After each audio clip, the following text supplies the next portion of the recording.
اور جس چیز پر اللہ کے سوا کسی اور کا نام پکارا جائے حرام کر دیا ہے۔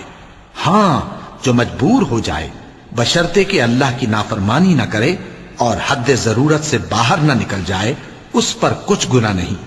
بے شک اللہ بخشنے والا ہے، رحم کرنے والا ہے۔ جو لوگ اللہ کی کتاب سے ان آیتوں اور ہدایتوں کو جو اس نے نازل فرمائی ہیں چھپاتے اور ان کے بدلے تھوڑی سی قیمت یعنی دنیاوی منفعت حاصل کرتے ہیں، وہ اپنے پیٹوں میں محض آگ بھرتے ہیں۔ ایسے لوگوں سے اللہ قیامت کے دن نہ کلام کرے گا اور نہ ان کو گناہوں سے پاک کرے گا، اور ان کے لیے دکھ دینے والا عذاب ہے۔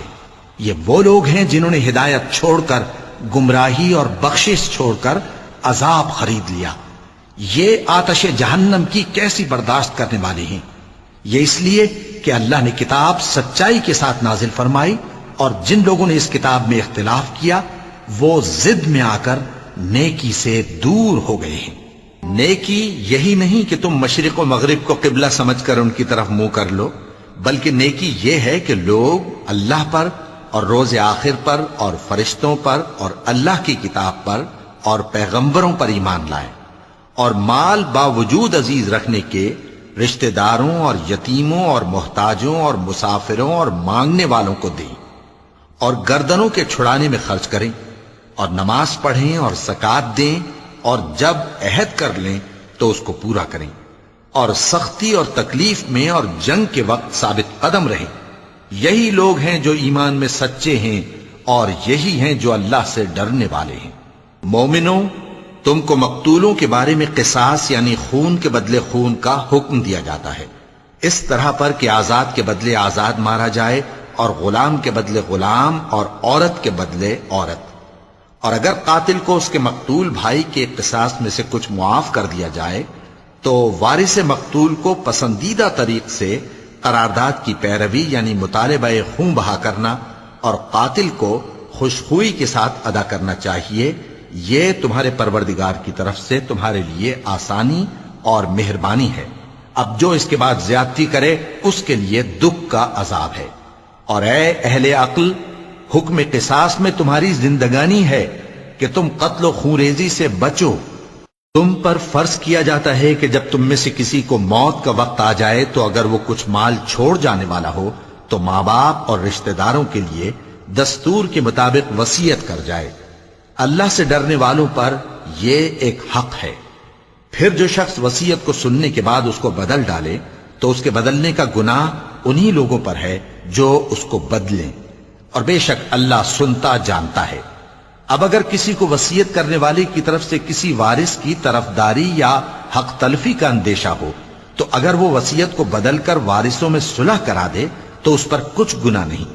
بے شک اللہ بخشنے والا ہے، رحم والا ہے۔ مومنوں، تم پر روزے فرض کیے گئے ہیں جس طرح تم سے پہلے لوگوں پر فرض کیے گئے تھے تاکہ تم پرہیزگار بنو۔ روزوں کے دن گنتی کے چند روز ہیں، تو جو شخص تم میں سے بیمار ہو یا سفر میں ہو تو دوسرے دنوں میں روزوں کا شمار پورا کر لے۔ اور جو لوگ روزہ رکھنے کی طاقت رکھیں لیکن رکھیں نہیں، وہ روزے کے بدلے محتاج کو کھانا کھلا دیں۔ اور جو کوئی اپنی مرضی سے زیادہ نیکی کرے تو اس کے حق میں زیادہ اچھا ہے، اور اگر سمجھو تو روزہ رکھنا ہی تمہارے حق میں بہتر ہے۔ روزوں کا مہینہ رمضان کا مہینہ ہے جس میں قرآن اول نازل ہوا، جو لوگوں کا رہنما ہے اور جس میں ہدایت کی کھلی نشانیاں ہیں اور جو حق و باطل کو الگ الگ کرنے والا ہے۔ تو جو کوئی تم میں سے اس مہینے میں موجود ہو چاہیے کہ پورے مہینے کے روزے رکھے، اور جو بیمار ہو یا سفر میں ہو تو دوسرے دنوں میں روزے رکھ کر ان کا شمار پورا کر لے۔ اللہ تمہارے حق میں آسانی چاہتا ہے اور سختی نہیں چاہتا، اور یہ آسانی کا حکم اس لیے دیا گیا ہے کہ تم روزوں کا شمار پورا کر لو، اور اس احسان کے بدلے کہ اللہ نے تم کو ہدایت بخشی ہے تم اس کو بزرگی سے یاد کرو اور اس کا شکر کرو۔ اور اے پیغمبر، جب تم سے میرے بندے میرے بارے میں دریافت کریں تو انہیں معلوم ہو کہ میں تو تمہارے پاس ہی ہوں۔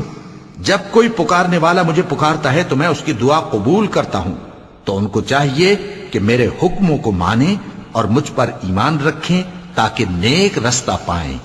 روزوں کی راتوں میں تمہارے لیے اپنی عورتوں کے پاس جانا جائز کر دیا گیا ہے، وہ تمہاری پوشاک ہیں اور تم ان کی پوشاک ہو. اللہ کو معلوم ہے کہ تم ان کے پاس جانے سے اپنے حق میں خیانت کرتے تھے، سو اس نے تم پر مہربانی کی اور تمہاری حرکات سے